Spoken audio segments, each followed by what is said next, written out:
Hey everybody on YouTube, this is Kyle Snyder once again, aka Clipton, and I'm here with another top 10 list. This time I'm doing the top 10 movies of 2013, and the beauty of this is everyone has a top 10 movie list of a particular year, and what's exciting about it is no two lists are alike.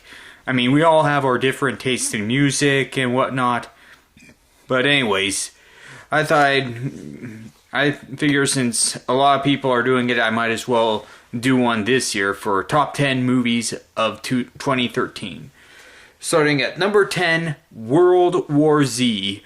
This is a zombie apocalypse thriller type of movie starring Brad Pitt, and basically the premise of this movie is there's an outbreak that's turning people into zombies, and so Brad Pitt and his, Brad Pitt and his family, they have to retreat to this military ship, and they have to figure out what exactly is causing it, why, is there a cure for this, or is there any way to fight off all these zombies before it causes the entire world to be zombified.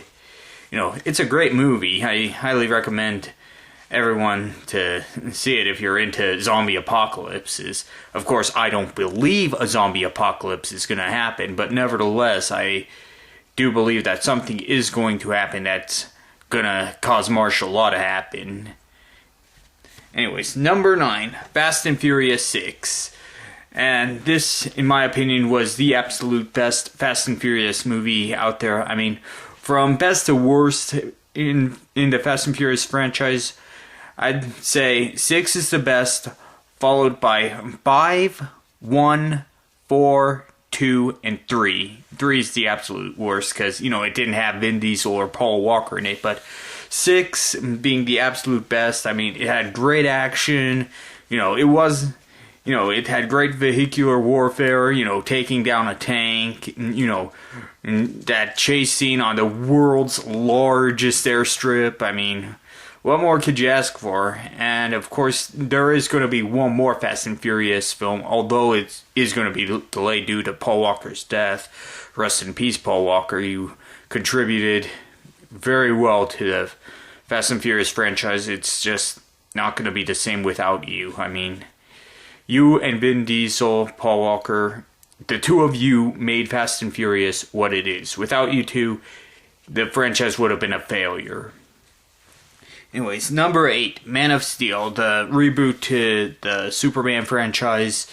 It was done by the same producers that did the Dark Knight series, and oh man, it was a great Superman film. I mean, yeah, it was slow paced at certain points, but you know what? I mean, not every movie can be fast paced 100% of the time. I mean, yeah, it did have its slow parts, but some of the fight scenes in it were fantastic. Like that final battle between Zod and Superman. I mean, you couldn't have scripted that battle any better. And I can't wait to see Batman versus Superman.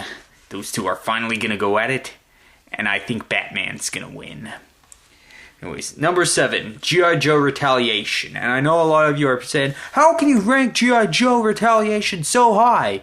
Well, there are many reasons for it. One, it had great action, great fight scenes. It was a humongous improvement from Rise of Cobra. The characters actually looked like the characters. Cobra Commander actually looked like Cobra Commander. Snake Eyes actually looked like Snake Eyes.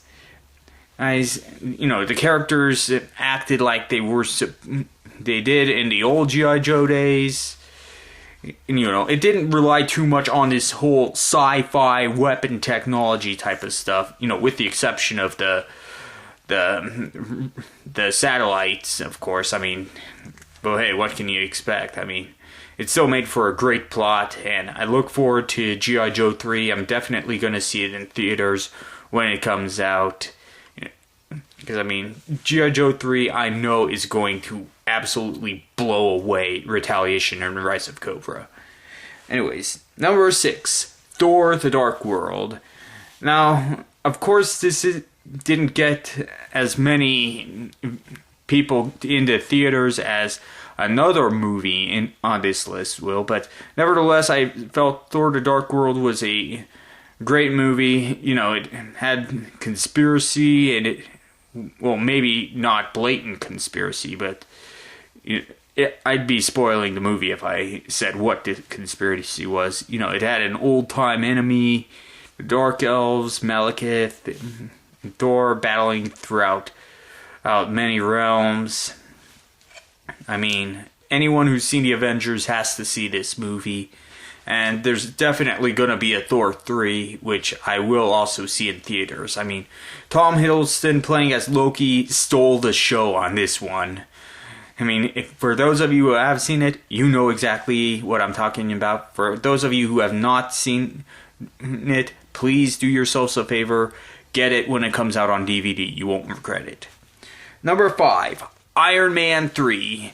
Oh, the hype for this one was humongous. For all those who saw the Avengers, went to the theaters to see Iron Man 3, you know, it blew away the box office, fetching more than $1.2 billion. It became the 5th most grossing film of all time. You know, right behind Avatar, Titanic, The Avengers, and one of the Harry Potter movies. I forget which one. But nevertheless, you know, it was basically the final film for Iron Man, but not Tony Stark. Tony Stark's definitely going to make appearances in Avengers 2 and 3. You know, Robert Downey Jr. was a fantastic actor in this one. You know, he deserves the break after this film because, you know, obviously he wants to be with his family, and who can blame him? I mean, he deserves the rest. Look forward to seeing Robert Downey Jr. in Avengers 2. Anyways, number 4, Star Trek Into Darkness. And personally, I feel that this is the 3rd best Star Trek film of them all. You know, obviously it had some great action. You know, it had a great conspiracy plot. You know, that was deep, not just with Khan, but with Admiral Marcus as well.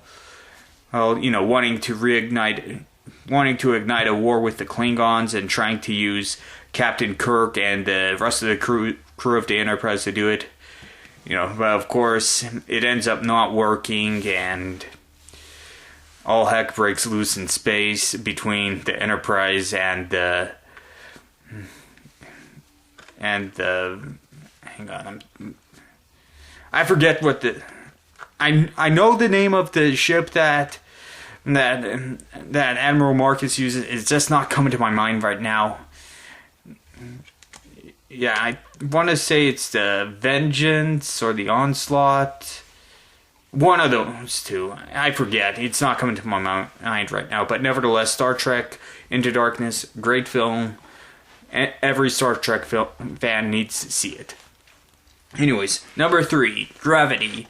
Normally I don't go to the movie theaters to see a movie if it doesn't have fight scenes in it, but Gravity was one of those exceptions because a lot of people were saying that it was the best space film of them all, and it was. I mean, Sandra Bullock and George Clooney, you know, struggling to survive after a disaster that destroys the Explorer, and, you know, limited oxygen, you know, not being able to communicate with Houston, you know, trying to survive in space. I mean, what more could you ask for? I mean, it was a great film. It was one of those surprise films that really caught a lot of people's attention. I really enjoyed this film. And, yeah, it may be a short film, you know, it may be only 90 minutes long, but it didn't need to be a long film. I mean, it did its job, it entertained me, and it was deserving of the number 3 spot, in my opinion.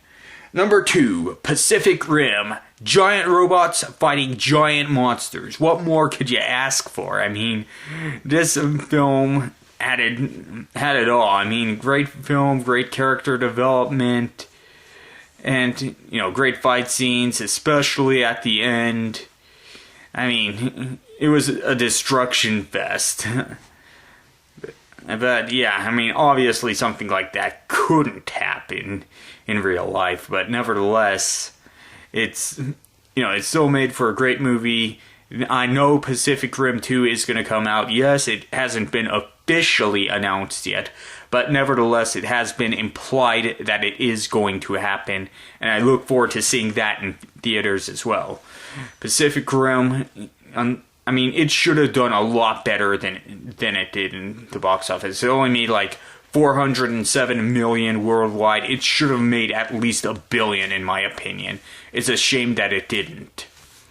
And finally, the number one film of 2013, The Hobbit: Desolation of Smaug. Peter Jackson did it again.